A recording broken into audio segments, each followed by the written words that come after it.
Season 2 of The Sunshine Place is the story of an experimental drug rehab for teenagers called Straight Incorporated, where kidnapping, brainwashing, and torture were disguised as therapy. It's the origin story of the troubled teen industry. How do I know this? Because I lived through it. The Sunshine Place, an Odyssey original podcast in association with Robert Downey Jr. and Susan Downey, is available now on the free Odyssey app and wherever you get your podcasts. Action! This is the Bob and Jeff Show, starring Bob Lutz. Oh, gasp. I'm so excited. You know what? I wish you had nothing to say on a lot of things. It's valuable that you're here to help me with the show, but that's exactly what you're doing. You're helping me with the show. And Jason Duda. The street smart fish out of water in a world he never made. Sexsmith's my hometown. It's about 12 miles north of Grand Prairie. Grand Prairie is the big center, and there's nothing north of there. I just read that the mayor of Winnipeg's nephew went ice fishing and caught himself a 16-pound walleye. Reporting live from the worst place in the world. 97.5 and 1240 KFH. I totally don't know what that means, but I want it. Good afternoon, everyone. Welcome to Wednesday edition, the Bob and Jeff Show, KFH Radio. Bob Lutz. Jason Duda in with me today after he was in yesterday with my son Jeff. I heard it was a rollicking good show. It was fantastic. It was one of the better shows. Well, I hope it picked up from its beginning because... the beginning was we did silky. listen to that, and my goodness. Silky smooth, talking a little 5A football, 6A football. Yeah. Yeah, doesn't boy. it get any better than that? No, Chiefs played, Shockers played, and we're talking about Mays. That's right. Real bright. Figure it out. Real bright. Of course, I blame Jeff for most of it, but you got to be better, too. Really? Yeah. You got to say, Jeff, let's steer this conversation towards something else. Well, what if I was enjoying the conversation? Well, I don't care. We do this for the listeners. We do. But if we're not engaged, then the listeners won't be. Well, how can you not be engaged about the Chiefs and the Shock basketball? And we got to them. Probably the two most important topics that we can talk about on this show. Yeah. Over anything else. Yeah. KU, K-State. Yeah. Certainly Mays football. I don't know. Oh, really? Mays But football is in that mix. We had 2 hours, and we got to him, and they got their due diligence for time, for content. The Chiefs and the Shockers were well taken care of on the show yesterday. Well, good, because, frankly, I clicked it off. Whoa! Yeah. Whoa! All right, I'll remember that. On the way home from Wellington, where I picked up my wife yesterday afternoon, I turned it over to something else. Well, I'll remember that. How do you feel about that? I've done it to you many times, so it's okay. Really? Oh, yeah. Well, that's bothersome. What have you Why clicked does it bother over? you? It didn't bother because me. I go to music. I know you don't go to... Didn't bother me that you clicked over. I know you don't go to music, so what do you go to? Probably went to, if it was in the last couple months, I went to the fantasy football talk. On satellite radio Yeah. or what? On XM. Well, there you go. Well, you love that fantasy football. Well, keeps me updated. For a guy who's... Considering it was either that or listening to you ramble on, I was like, no, I'll... Oh, now we're going to get football. personal. Well, you started this out. Now we're going to get personal. If you can't finish it... Even... What's her name? What's her name doesn't like you getting personal with Siri. me. She lives here. Sorry, Siri. Oh, I probably shouldn't have said that. So what I've done in fantasy football is get to 5-4 That's good. You're behind. after a 1-4 start. Whoa. Good job. I'm, I believe, 6-3. Or 7-2. You're a 6-3. Yeah. So you're still chasing me, and I got the regular season win against you. And Jeff. But I'm playing well. My team's doing well. Well, we know you're doing well when you're talking about it on the radio. Because when they're not doing what well, did I do here? when they're not doing well, you never bring it up. I think I've made a big mistake. Did you just send me a trade offer? You did, didn't you? Oh, No. I can't wait. I got to get my phone out and accept I think this I've made a big mistake. right now. I hate What was your By the big way, mistake? can I say that I hate this site? You've said that many times. I can't figure out how to do anything. I can't I believe either. I dropped Isaiah Pacheco accidentally, Uh-oh. and I didn't mean to. Really? Although maybe not. No, I don't. I can't tell.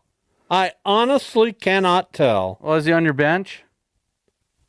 No, I don't see him anywhere. Well, where did he there go? is. There he is. You still got him? Because if you don't, I'm picking him up. Literally right now. Well, no, I've still got him. I mean, I'm not an idiot. When it comes to this, a little bit. It could be Little bit. construed that I'm an idiot, A little bit. but I don't think I'm an idiot. So there he goes. I just put Isaiah Pacheco on injured reserve and activated on Christian McCaffrey. Oh, look at that's why. You think he's going to play this weekend? Well, I got him on the bench for now, Right. but when he does start playing, I expect him to be very good.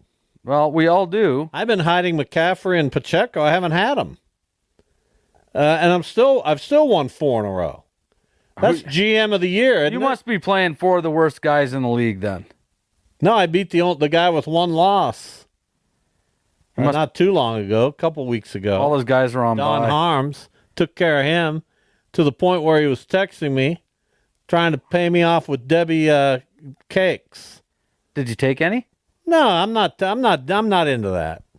No? No collusion in this league whatsoever? No, I beat his, you know what? And there you go. You won the picks again. No surprise. And I lost Congratulations. and I lost 10 points. How good am I? Well, you didn't lose 10. Yeah, I did. Oh, yeah, you did. But you got 5 games right for 13, 21, 12, 18, 26, 29. Then you lost 10. You're down to 19. And still won the week. I was second with 11 points. I'm the only one who got the bonus game, but I only got one other game right. Yeah, that's tough. Ohio State, which you morons all picked for big You're points. calling us morons, and you went 1 for 7. Yeah, but I got the bonus pick. And how many points you put on it? 7. 1? 7 points, and you end up with 11. You're terrible. Yeah, I did okay. How'd I do in my NFL picks again? You were 4-1. Which game did I get wrong? You got the Chicago Bears wrong against Arizona. That's right. So, yeah, you had a good week. 19 points. I had 11. Max had another poor week. Had 8 points. Jeff had 4 points is all. And the big fella, Anthony, even though he got 3 games right, that 10-pointer on Penn State left him with a minus 4 points for the week. Worst week ever in this. That's the worst week ever. It's the worst week ever. Went in 8 years. Minus 4. Minus 4. The big guy's struggling. Well, I knew that Anthony. bonus game. I knew that bonus game was gonna. I don't know how people can buy into Penn State. It just has never made sense to me. I know. They're a team that has never. I mean, for 40 years, has never proven itself. They've never won a big game that they need to. Well, I didn't want to, like I told you, I didn't want to run away with this thing. Nah, you're going to keep it If I'd have got that interesting. one right, I'd be like 19 points Oh, you'd ahead. have had an unbelievable week. I'd have probably taken tomorrow off to let you guys catch up. You would have had an unbelievable week. Oh, well. As it is, you had the winning week. So I did. There you go. Here's what we have for you today on the show. 2:25, our guest will be Katie Galligan from Wichita State Volleyball. She is the defending American Athletic Conference Defensive Player of the Week, and she'll join us at 2:25. Shocker Volleyball on a roll. They're winning a lot of matches. I believe they're second or third now in the American Athletic Conference. So we'll talk some volleyball. At 2:45, George Dickinson. He is in the band Hotel California, an Eagles tribute band that's going to be at the Orpheum Theater coming up Saturday night. I can't believe Jeff is missing this interview. Yeah. You'd think Jeff would want to delve deep and talked to George about, are you good? Do you play the Eagles the way we want to hear them? I went to, I think it was this band a few years ago, and they were good. I enjoyed the evening. Are you going Saturday? I don't know if I'm going or not. Is Jeff? Right now, I'm in a kind of reclusive state of mind. Fair enough. I do. I live there. Yeah, and I admire that about you. It's good. I normally live there, but I got to be on a lot, and it's a struggle to be on. Is Jeff going? I don't think so. What? Not that So I'm he'll aware. travel all over the He goes world, to see the real deal. but he won't just zip downtown to go watch. Well, I mean, if the tribute Eagles were band. playing downtown, he'd go. He probably wouldn't go. Really? It's too close. It's too close. You've seen them at Intrust Bank Arena. I've seen them perform in Wichita 4 times. Where? Well, the first one was at now Coke Arena back in the day in 1978. I believe 78. May have been, no, it was 76. It was November of 76. The next time I saw them was at the old barn at the Kansas Coliseum when they played out there. And then I've seen them twice at Intrust Bank Arena. They've been here twice? They've been here twice. I was hoping for a third time. I'm not sure that's going to happen. I don't think so. Doesn't look likely. I highly doubt it. But for your sake, I hope they do. I'm still considering going out to Vegas. No, you're not. Oh, no, I am. Oh.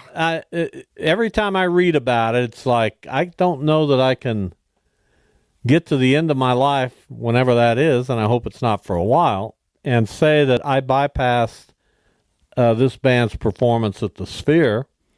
It seems to be one of those things that if you're a true Eagles fan, you probably ought to see that. Well, then you should go. But it would be a drive, and I like driving. Why wouldn't you fly? I don't like flying. I like seeing the country.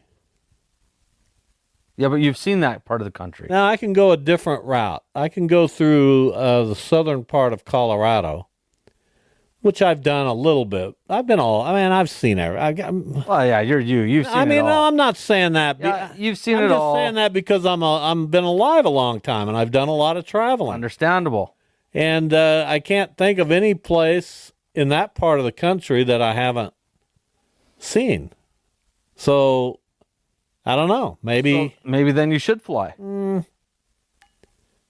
That's straight shot. You know what I haven't done? I haven't gone up through. I haven't gone west of Denver. Okay. No, I don't think I have.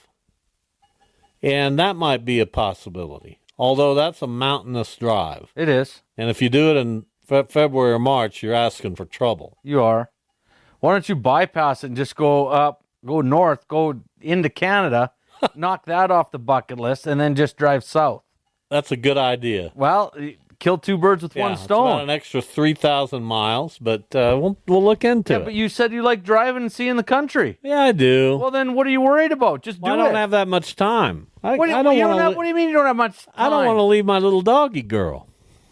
She'll That's be why. well taken care of. No, I don't like it, man. I don't like not being with her.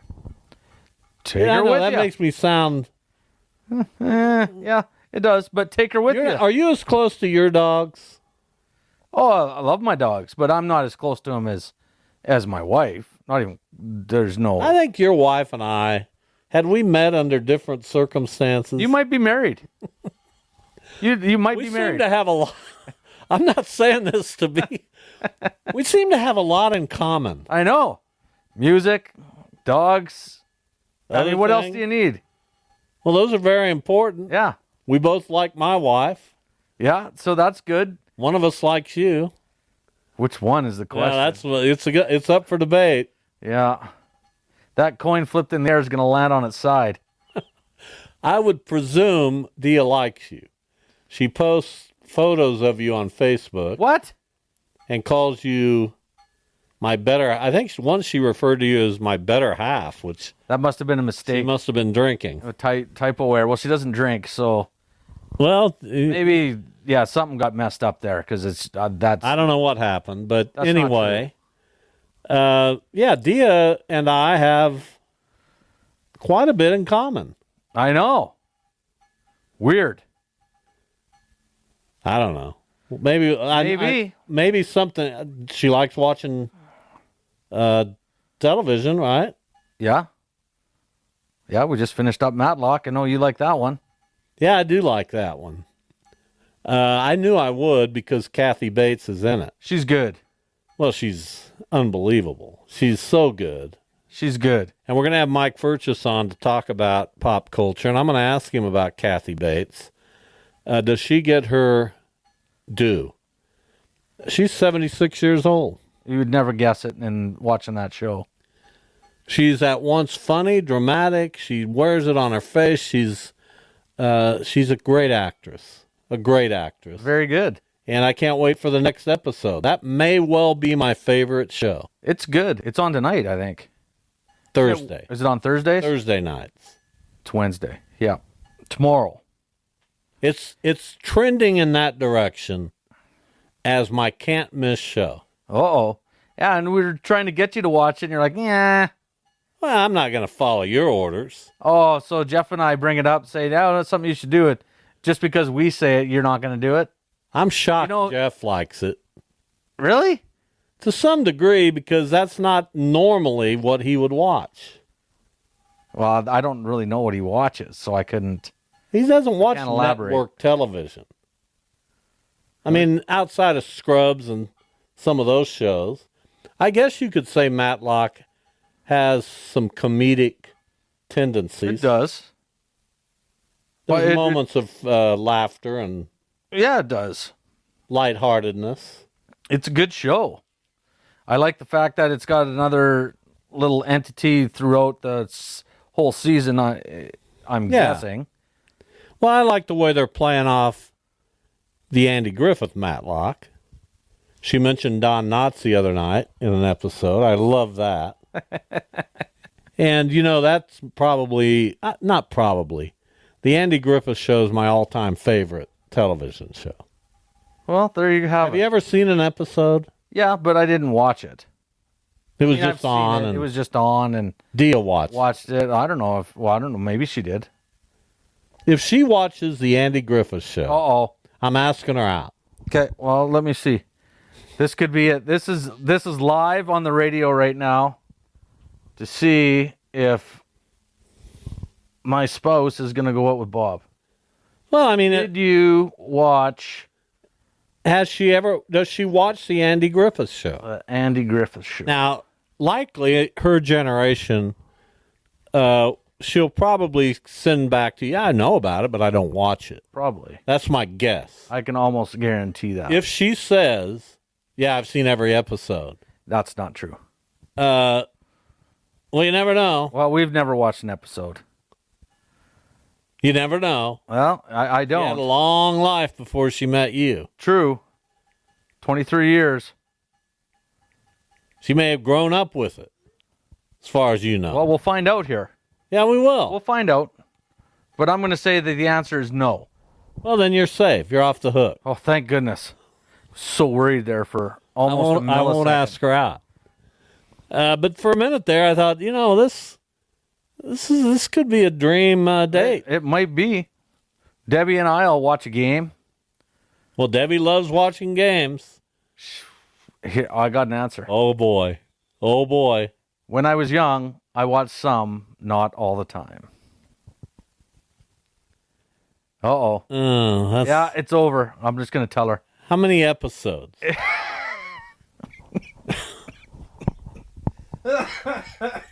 I wish she was on right now. I'd like to quiz her.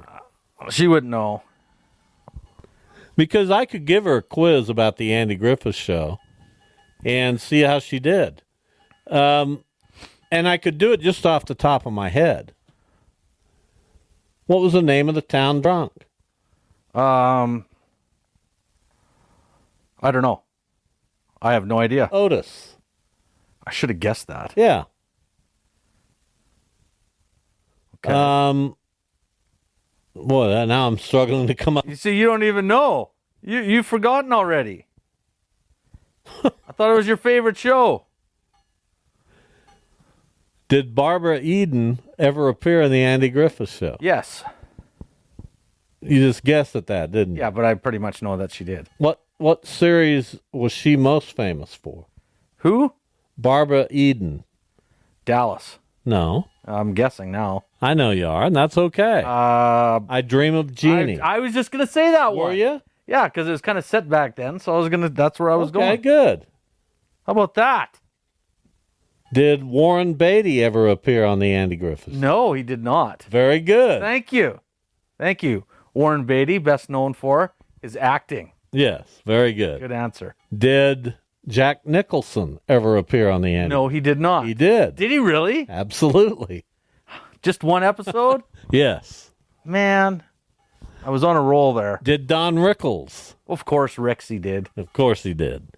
All right, time for a break. Katie Galligan from Shocker Volleyball joins us next.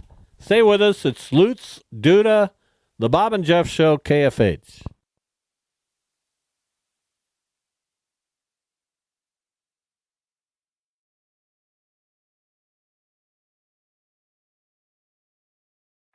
Season 2 of The Sunshine Place is the story of an experimental drug rehab for teenagers called Straight Incorporated, where kidnapping, brainwashing, and torture were disguised as therapy. It's the origin story of the troubled teen industry. How do I know this? Because I lived through it.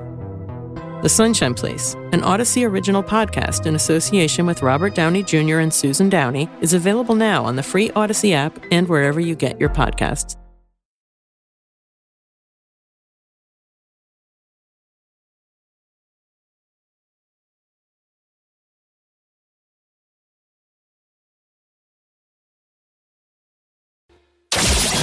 This is the Bob and Jeff Show on 97.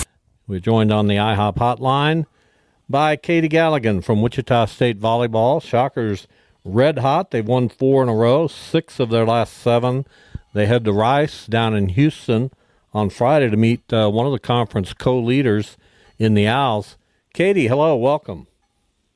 Hello, how are you doing? We're doing well. You're now the conference defensive player of the week from your position as a libero, your junior year with Wichita State.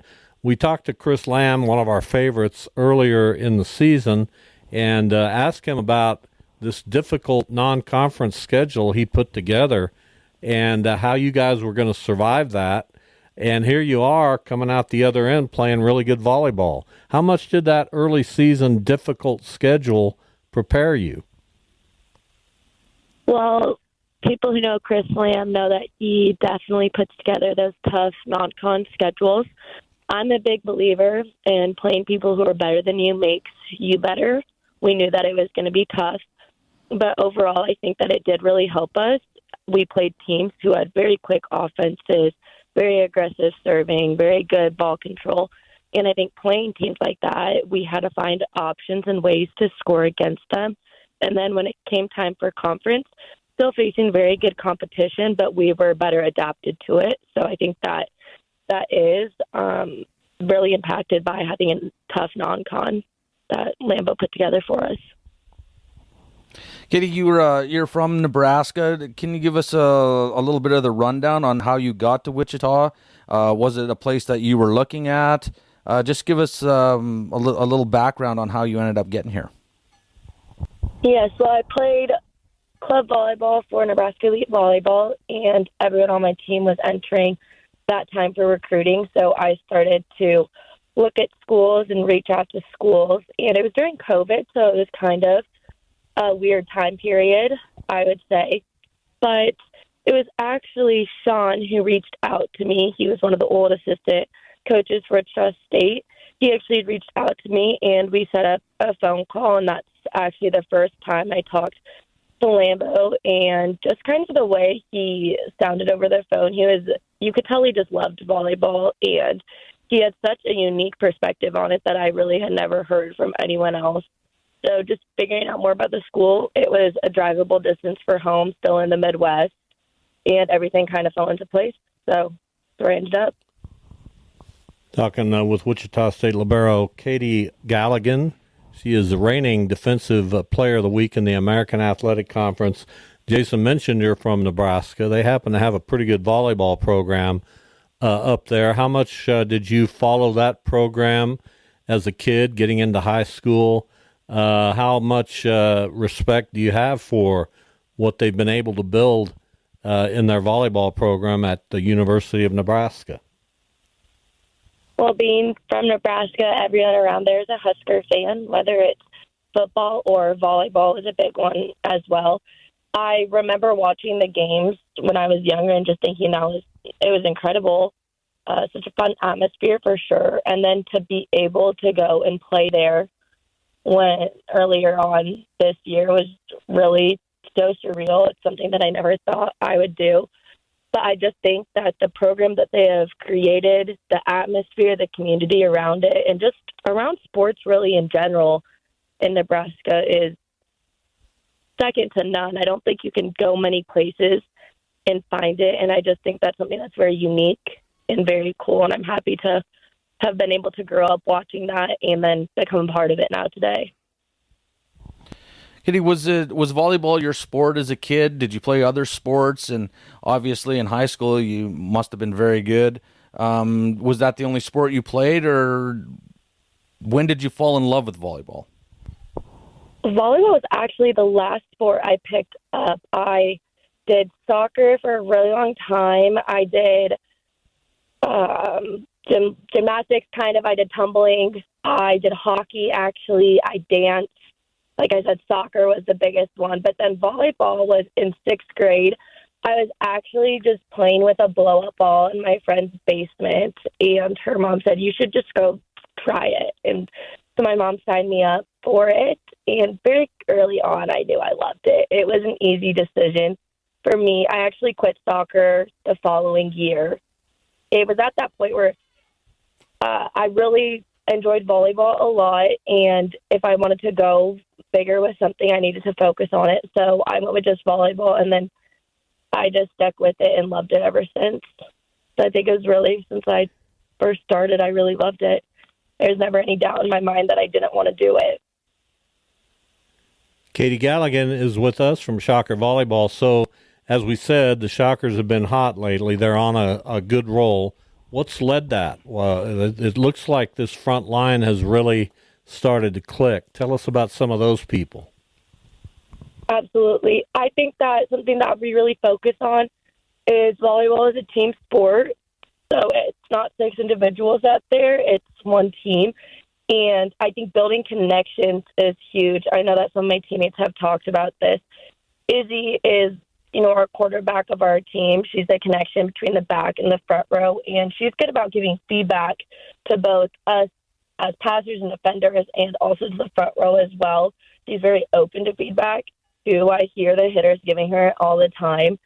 And then I just think that our front row has done a great job of finding what's open, listening to feedback from our coaches, and then also setting up the block so that defensively we can be successful as well, which I don't think is something that people who might not be as familiar with volleyball realize how important the block can be when it comes to defending a team, especially these big hitters who are aggressive and powerful with their swings. Even just slowing it down has really helped us, and it's been something that we've been focusing on as well. You mentioned Izzy Strand, your setter. She's in her fifth year, veteran player. Another veteran player is Morgan Stout. How do those two operate together with so much experience? I think that they do a really good job with it. Personally, there's never a moment where I don't think that they want to win. They are so competitive, and I think that that goes a very long way. They definitely talk about what they need to work on all the time. They're very good about, if they disagree on something, talking through it and then getting past it pretty quickly. I think that, again, their competitiveness and just want to win is something that has really helped our team, and also being experienced. They have just brought a lot of insight, and I think a lot of us have followed them in that direction, which has helped us be successful this year. And with that, obviously, you got those two who are like you said, are kind of your leaders. I'm kind of always curious on this question: does Coach Lamb, does he talk to you? Does he talk to the team a lot about what you think or how things are going throughout a game? And does he let you guys have a little bit of a feedback in that situation if something's working, not working, or something you guys are comfortable with? Yeah, I definitely think he'll have his game plan, and we start with that. He spends so much time watching film and statting the teams that we play to really figure out what we should be doing. So we start with that. And, of course, sometimes it seems like it's not working, but we're communicating with him constantly. Well, also the other coaches, too, asking, hey, I don't feel like this is working. Can I adjust it here? And they'll talk to us about it. Sometimes they say, I want you to continue to try with it. We're going to see. I think that just the trust between us players and the coaches is very important in those situations, to be able to give each other feedback and talk through things on what we think is working and what's not, what could be done, what needs to be adjusted. And with that, you guys are you're playing Rice. You played them tough here, lost 3-2. What do you got to do to beat them? Obviously, they're at the top of the conference. What are you looking at this weekend that you guys got to do well, and in order to get the win against these guys or ladies? I'm sorry. It always starts with serve and pass. I think that's been one of our goals the whole season, is to control serve and pass. Also, Rice is a very good defensive team, so to keep up with them or do better than them at their own game of defense, which we just played Tulsa. Tulsa is a very good defensive team as well, and we were able to out-defend them. So I think having that same mindset from Tulsa going into it, as well as at Tulsa and against Tulsa here, I just think that we were so in control for so much of it. And I think that we just need to bring that mindset of staying in control and doing everything that we are very good at doing and being very disciplined. And I think if we do that, we have a very good chance of beating Rice. And it's a very important game. So I think that we all are very aware of that, and just executing what we do well, I think, is going to be the critical aspect of it. Shocker libero Katie Galligan has been our guest. Shockers, again, they face Rice on Friday evening down in Houston. Rice, the co-leader of the American Athletic Conference, 10-2.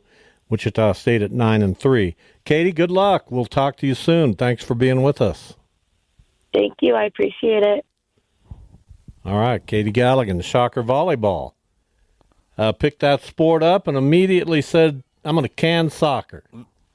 You loved that, didn't you? I don't know if I loved it. That just, what a feeling you got all of a sudden. Just pepped up. Look at you. You had a grin on your face. Just embarrassing. It is embarrassing, isn't it? For you, it's embarrassing. I don't know why I pick out things, but you do constantly. It's never ending, isn't it? No, it's not. It doesn't end. It won't end on this show today. It won't end tomorrow or Friday. It will continue forever and ever. It's a character flaw, no question about it. Well, at least you're consistent. We work on it. We do the best we can in trying situations. We're going to talk with George Dickinson. He's part of the Eagles tribute band Hotel California. They are going to perform at the Orpheum Theater here in downtown Wichita coming up Saturday evening. Hello, George. How are you? I'm good, Bob. Jason, how you guys doing? Well, we appreciate it. We're doing well. Normally, my son Jeff is on this show as my co-host. Jason is here today in place of him. He's kind of our third guy. We have him on quite often. But Jeff is a huge Eagles fan, as am I. He's seen them more than 50 times in concert. I'm in the mid-30s, having seen them in concert. So to those of us who are devout Eagles fans, why should we come see this show at the Orpheum Theater on Saturday evening? Because it's fun. There you go. That's it. What makes That's it the fun? Whole thing. Yeah, it's fun. Well, this group sounds great. Our folks are all Eagles fans. We are very true to this material. We are real consistent with how we sing it and play it. It's a very good show. Half of the guys in the group are under 25 and play like their hair is on fire all the time. It really is a lot of fun.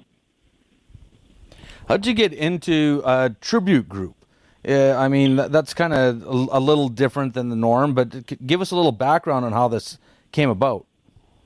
Well, I don't know. It's like any other band. It's you think it's there's something to it, but it's really pretty simple. As musicians, as entertainers, as artists, you're always looking for the next thing, and you're always looking for something fun, and you've always got to make a living, and you always want to work with people that you like, that you enjoy, that you connect with musically, and those things align pretty often. Well, not very often, but they align with this, and so it was pretty easy to do. It was not, people, they want to go, oh, it was magic, and we all got together and connected and decided to elevate ourselves to this lofty position. It's not really like that at all. It's a little more pragmatic than that. You like the people you play with, you sound good when you work together, and then you just start doing it. You put it out there and see if people engage, and when they do, you continue. When they don't, you move on to the next thing. Talking with George Dickinson. The band Hotel California is in Wichita Saturday night at the Orpheum Theater. Some tickets still available, although this one will be packed. I mean, for crying out loud, they're playing Eagles music. So back in the early 70s, I was a fan first of the Beatles, and then I really got into Three Dog Night. And then the Eagles came along with a song called Take It Easy, and it really got me. Was there that moment for you and the Eagles where the hook set in? I actually, I'd be hard pressed to say when. I mean, I've been a music person all my life. Grew up playing music in church and grew up loving country music and listening to rock and roll. And the Beatles and Zeppelin and the Who and the Stones were big. The Eagles came, out of that West Coast country rock flavored thing. They just kept churning out hit after hit, song after song. Somewhere along the way, you realize, oh wait, these guys, they weren't just, writing a clever tune every now and then. They were craftsmen.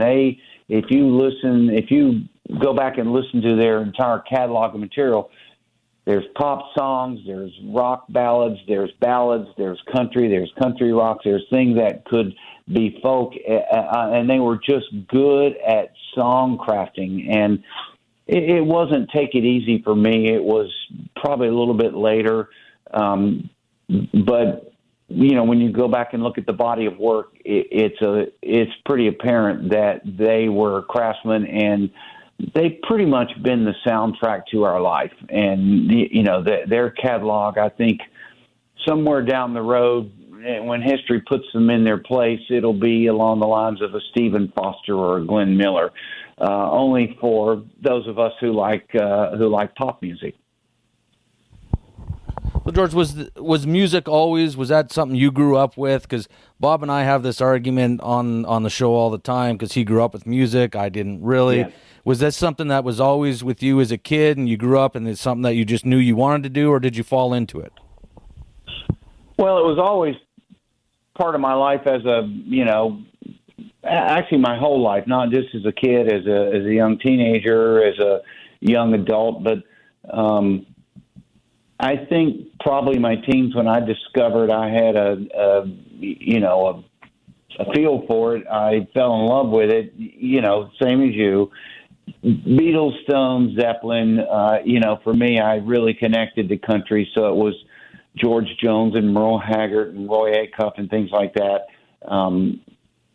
But somewhere along the way, figuring out that I could make a living at it, that was like, that was an aha moment. The big light bulb came on and went, oh, okay, let's do this. Talking with George Dickinson from the band Hotel California. So I will admit I have stars in my eyes when it comes to this band, the Eagles. I'm a huge Don Henley fan. Of course, I loved the late Glenn Frey, all of them. But I especially hold Henley in very high regard because I view him as a genius, as a songwriter, as a wordsmith, and as a vocalist. Have you ever had the opportunity to talk to any of these folks in the Eagles? Never. Not ever. That's surprising to me in some ways. You've been doing this a while, right? I have. No, my question is, why would they? I mean, they're, that's like saying, I cover yesterday and Paul McCartney's going to give me a call. It's just, it's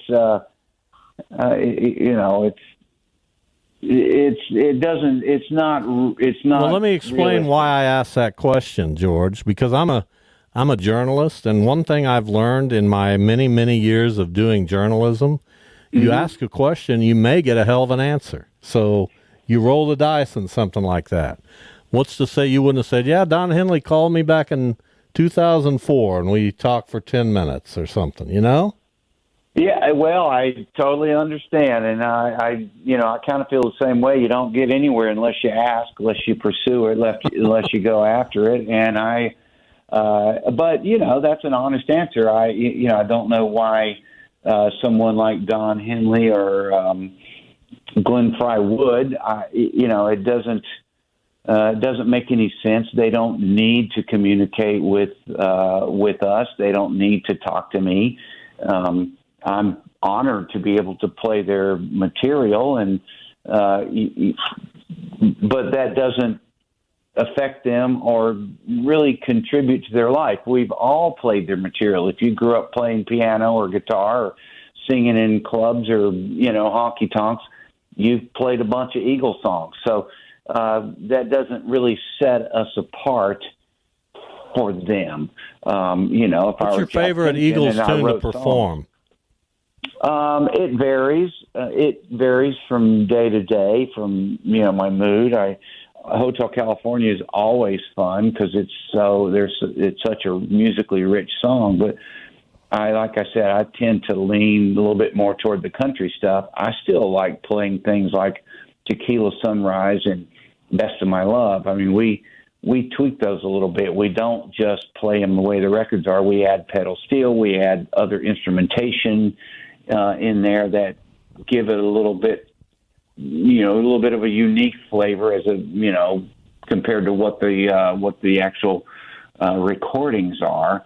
So, I still like playing some of the Joe Walsh and Don Henley and Glenn Frey solo stuff because it's a little bit, it colors outside the lines, so to speak, compared to the Eagles catalog. All right, well, we look forward to the show coming up Saturday night at the Orpheum Theater. Eagles tribute band Hotel California, one of its members, George Dickinson, kind enough to spend some moments with us. George, thank you. We look forward to seeing you here in Wichita. Well, thanks a lot for your time, and it'll be a great pleasure to be in Wichita again. You guys have a great afternoon. All right, we appreciate it. There you go, little Eagles banter. Yep. That's the Eagles banter, right there. There it is. All right. I'm curious. I don't know if you know the answer to this, but what do bands like the Eagles think of people that just play their cover? Probably don't like it, but that's what I was thinking. I don't know. I can't speak for the Eagles. No, I know don't you know can't. if I mean, you would, but I know they you're not may going enjoy to. it. I don't know. Given Don Henley's prickly nature, I don't know. I don't know. Okay. And given my prickly nature, nobody knows. I don't want to answer the question. I know. Don't get mad at me. I'm like George. He didn't want to answer that question I asked him. And now I don't want to answer your question. You got to calm down a little bit because I'm not the one that did any of this. All right? I did nothing. Don't be mad at me because he didn't say exactly what you wanted him to say. Well, I mean, he made it sound like, what a dumb question. Of course Don Henley hasn't called me. He did. But who knows? Maybe he had. Some of the best answers you ever get are from what the interviewee would interpret as a bad question. Right? It's never a bad question. No. I mean, you ask questions. George, no offense to you, but if you feel somebody pelting you from the audience Saturday, it's going to be me. You're going now just to throw stuff. Of course I wouldn't do that. You'd think about it. We'll take a break and come back. Hour number 2, straight ahead on The Bob and Jeff Show. Season 2 of The Sunshine Place is the story of an experimental drug rehab for teenagers called Straight Incorporated, where kidnapping, brainwashing, and torture were disguised as therapy. It's the origin story of the troubled teen industry. How do I know this? Because I lived through it. The Sunshine Place, an Odyssey original podcast in association with Robert Downey Jr. and Susan Downey, is available now on the free Odyssey app and wherever you get your podcasts.